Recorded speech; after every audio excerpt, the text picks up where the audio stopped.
Hello everyone and welcome to Wings a Quran. कैसे हैं आप सब लोग? My name is Yashodhara Singh जवान and welcome to my lecture series. So guys, इस टाइम पे हम करते हैं एमसीक्यूज और आज भी हम एमसीक्यूज कर रहे हैं the important books, articles and newspapers. और आज हम फोकस कर रहे हैं हिस्टोरिकल बैकग्राउंड से या फिर हिस्ट्री के साथ इसको रिलेट करेंगे।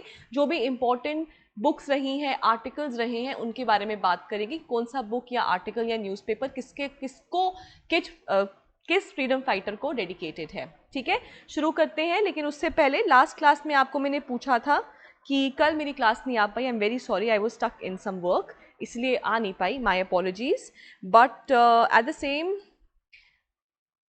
हाँ जी, सो पूछा था मैंने आपको कि इंस्ट्रूमेंट ऑफ एक्सेशन या फिर एक्सेशन डे कब मनाते हैं। The answer is 26 October.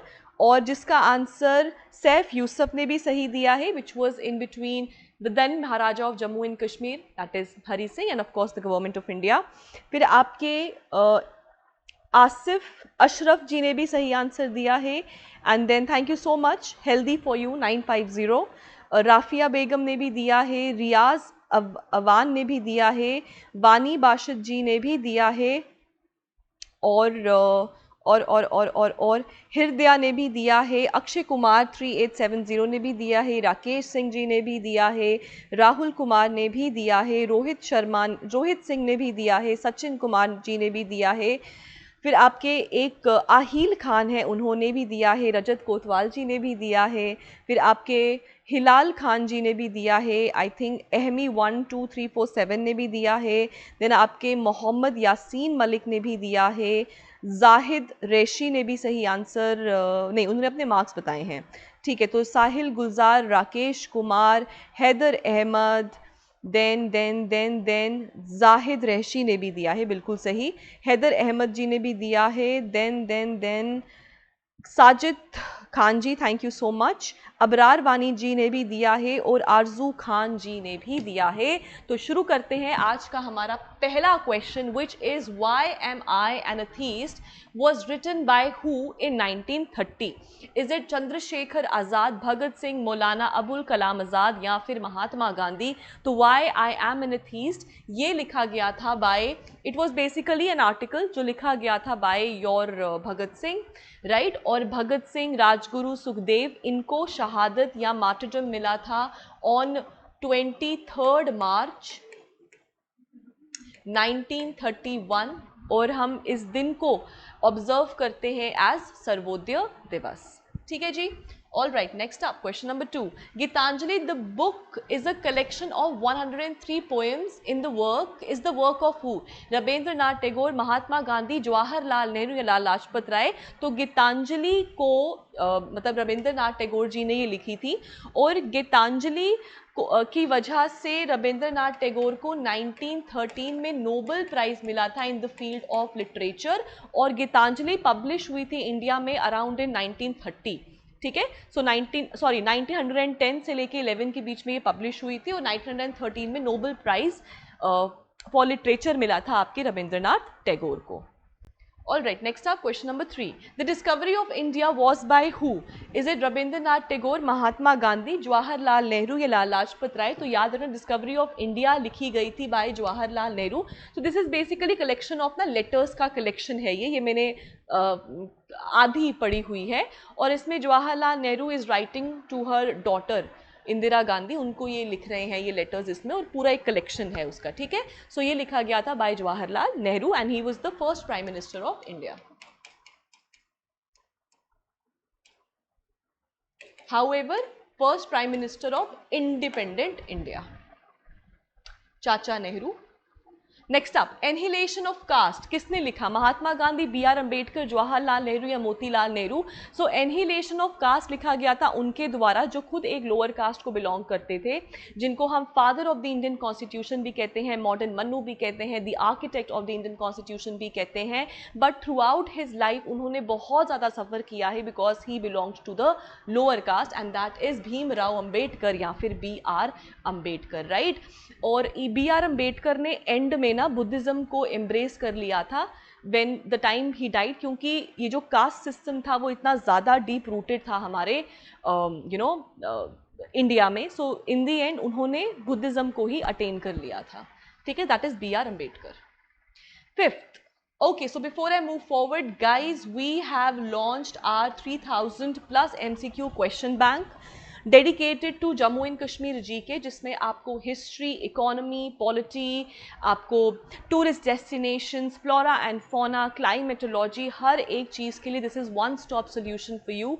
You just have to subscribe to this और फिर आपको JNK जीके की टेंशन लेनी ही नहीं है.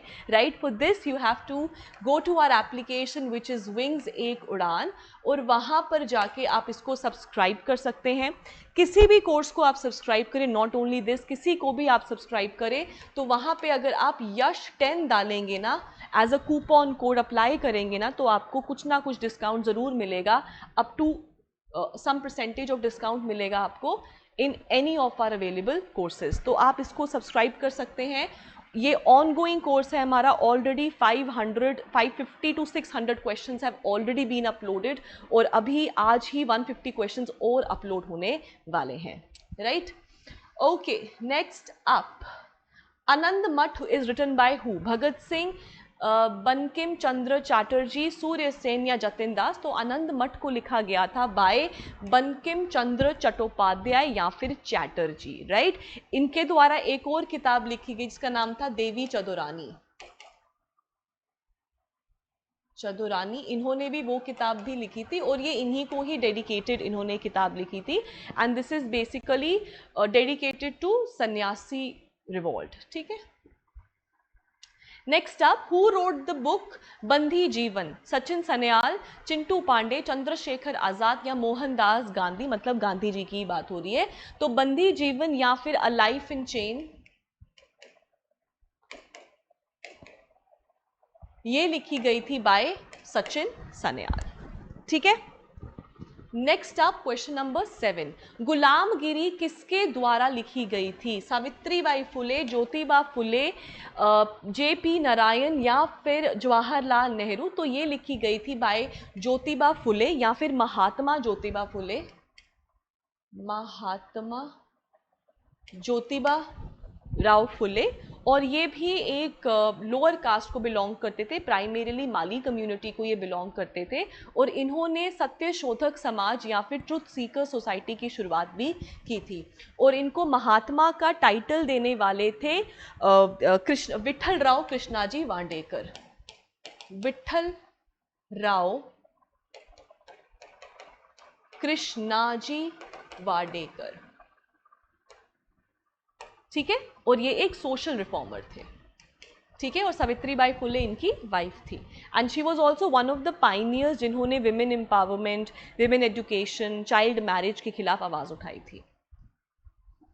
Okay, next up, Poverty and the Un-British Rule in India, written by who? बाल गंगाधर तिलक, दादा भाई नारोजी, बदरुद्दीन तैयाबजी या फिर M.A. जिन्हा, मोहम्मद अली जिन्हा.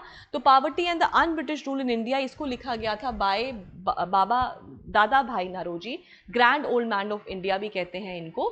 एंड दादा भाई नारोजी इन्होंने 3 सेशंस के ये प्रेसिडेंट भी बने हैं. आप मुझे बताओगे 3 कौन से सेशन के, INC के सेशंस के ये प्रेसिडेंट बने हैं? कौन आपके? दादा भाई नारोजी. ये आपका आज का होमवर्क है. ठीक है, बताओगे आप मुझे. राइट, और इसी में ही इन्होंने ना ड्रेन ऑफ वेल्थ के बारे में बात किया था, किस तरीके से इकोनॉमिकली हम लोगों को ड्रेन किया जा रहा है by the British Empire. Next up, unhappy India किसने लिखी? बाल गंगाधर तिलक, दादा भाई नारोजी, लाला लाजपत राय या मोहम्मद अली जिन्हा. तो इसको लिखने वाले थे शेर पंजाब विच इज लाला लाजपत राय. इनको पंजाब केसरी भी कहा जाता था. ठीक है, लाला लाजपत राय. और लाला लाजपत राय की डेथ हुई थी during a protest in 1928 against the Simon commission इन लाहौर. और उसी के बाद ही 1928 में सॉन्डर्स मर्डर भी होता है by the Hindustan socialist republican association, HSRA. Next up, Neel Darpan किसने लिखा? दीन बंधु मित्र, राजेंद्र प्रसाद, VD सावरकर या गांधी जी. सो नील दर्पण basically one of the first Indigo revolts था बिफोर चंपारण. ठीक है, चंपारण काम पढ़ते हैं ना, Gandhi ji first civil disobedience movement, और ये इंडिगो रिवॉल्ट था, है ना, तो उससे भी बहुत पहले आपका नील दर्पण इंडिगो या फिर नील विद्रोह हुआ था आपके बंगाल में, है ना। तो तब ये नील दर्पण जो है ये लिखा गया था। It was basically a play, ये प्ले था नील दर्पण, और द मिरर ऑफ इंडिगो, है ना। तो नील इंडिगो होता है, दर्पण मतलब मिरर, राइट। तो ये लिखा गया था बाय दीन बंधु मित्र। ठीक है जी।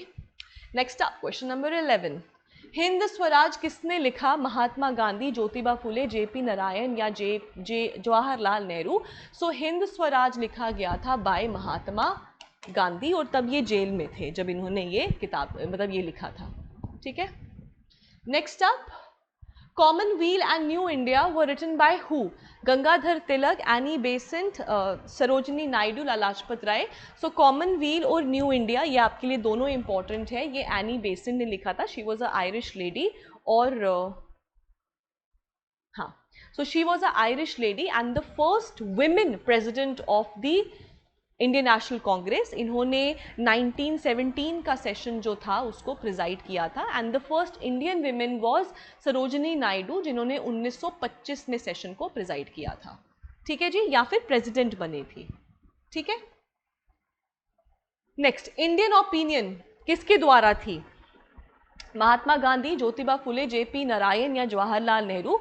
सो इंडियन ओपिनियन थी आपकी बाय महात्मा गांधी, और ये शुरुआत इसकी हुई थी इन अफ्रीका। ठीक है, बाय गांधी जी।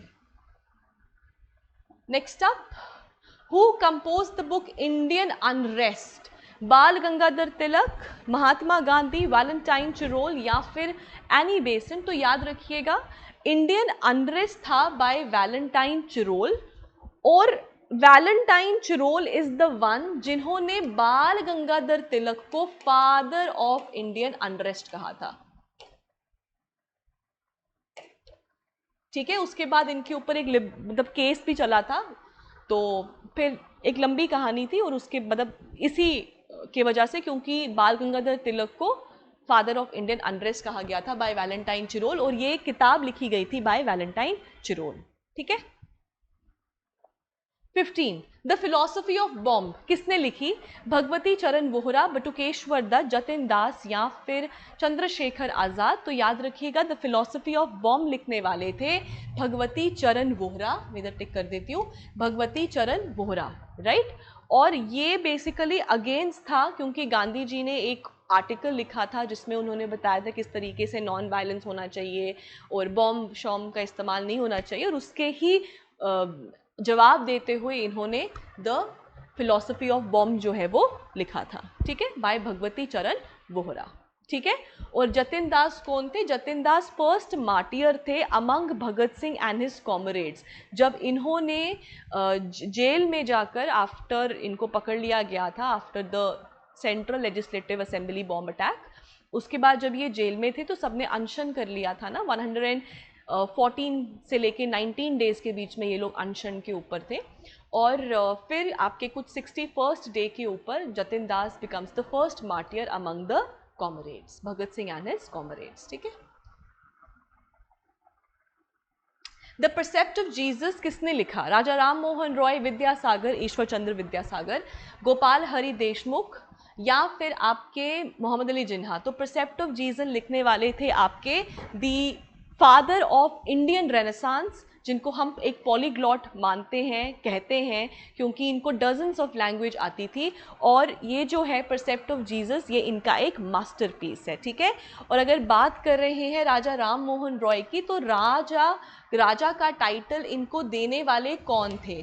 तो राजा का टाइटल इनको मिला था बाय अकबर दी सेकेंड। ठीक है। और आपका होमवर्क क्या है आज का, कि आपने मुझे बताना है कि दादा भाई नारोजी ने जो 3 सेशंस के ये प्रेसिडेंट बने थे, है ना, आईएनसी के 3 सेशंस के प्रेसिडेंट बने थे, उन सेशंस के डेट्स। ठीक है। और साथ में प्लेस बता दोगे तो बहुत ही अच्छी बात है, बट अगर नहीं भी बताते तो डेट्स बता दो, प्लेस में नेक्स्ट लेक्चर में बता दूंगी। ठीक है जी। Next up 17, the Indian struggle किसने लिखी? सुभाष चंद्र बोस, चंद्रशेखर आजाद, राजा राम मोहन रॉय या बाल गंगाधर तिलक? तो याद रखना इंडियन स्ट्रगल लिखने वाले थे नेताजी सुभाष चंद्र बोस। तो नेताजी का अगर हम बात करें तो नेताजी का जो क्या बोलते हैं उसको, सबसे ज़्यादा जिनका कंट्रीब्यूशन इनका रहा है, जिससे हम इनको बहुत ज़्यादा जानते हैं, वो है इंडियन नेशनल आर्मी के टूवर्ड्स। तो याद रखिएगा Subhash Chandra Bose is related to Indian struggle. ठीक है, इनको नेताजी भी कहते हैं, इनको रविंद्रनाथ टैगोर ने देश नायक भी कहा था, है ना। तो याद रखिएगा महात्मा गांधी जी ने इनको प्रिंस अमंग पैट्रियट्स कहा था, है ना। तो ये चीज़ें आपको कुछ कुछ याद रखनी चाहिए, दैट इज सुभाष चंद्र बोस। ठीक है, चलो जी आगे बढ़े। Next up my experiments with truth किसने लिखा? बाल गंगाधर तिलक, महात्मा गांधी, भगत सिंह या Annie Besant? So my experiments with truth is basically a autobiography of Gandhi ji, right. So ये गांधी जी की ही एक ऑटोबायोग्राफी है। Next up, Sambad Kaumudi is a work of who? Subhash Chandra Bose, Chandrashekhar Azad, Raja Ram Mohan Roy या बाल गंगाधर तिलक? तो संवाद कौमुदी बेसिकली बंगाली लैंग्वेज में थी, and this is by again the polyglot और the father of Indian renaissance which is Raja Ram Mohan Roy. ठीक है, और इनका एफिलिएशन किसके साथ है सबसे ज्यादा? एबॉलिशन ऑफ सती के साथ है और ब्रह्मो समाज के साथ। ठीक है, नेक्स्ट अप, रस गुफ्तार किसके द्वारा है? दादा भाई नारोजी, चंद्रशेखर आजाद, राजा राम मोहन रॉय या Bal Gangadhar Tilak? So this is again by the grand old man of India, which is your Dadabhai Naoroji, right. Okay so guys, ये थे हमारे आज के 20 MCQs। I hope you guys enjoyed the session. अच्छा लगा है तो ज़रूर एक अच्छा सा कमेंट लिखिएगा कमेंट सेक्शन में, और अपना आंसर, अपना स्कोर ज़रूर लिखिएगा, ये आपका होमवर्क है। And I will see you in the next lecture. But before I go guys, आपका पेपर आने ही वाला है, थोड़ा ही टाइम रह चुका है पेपर को। सो गाइज इसीलिए अभी के टाइम पे the only thing which can help you is as much as practice you can do. और Wings Ek Udan has launched its JKP Constable Test Series. A total of 18 test इसमें है, 13 sectional हैं और 5 आपके full length syllabus test हैं, right. अभी आज सुबह एक टेस्ट था इंग्लिश का, दैट हैज़ बीन अपलोडेड। बच्चे दे रहे हैं टेस्ट ऑफलाइन भी और ऑनलाइन भी। और अगर आप चाहते हैं तो आप इसको ज़रूर सब्सक्राइब करें, नंबर्स पे कॉल करें, हमारी एप्लीकेशन पे डायरेक्टली जाकर भी आप इसको सब्सक्राइब कर सकते हैं। और कुछ भी सब्सक्राइब करेंगे कोई भी कोर्स, तो वहाँ पे यश 10 डालिए और आपको फर्दर डिस्काउंट मिलेगा आपकी हर एक कोर्स पे, चाहे वो ये हो चाहे वो कोई भी कोर्स हो, in our application Wings Ek Udan. So thank you so much guys, and I will see you in the next class. Bye, take care.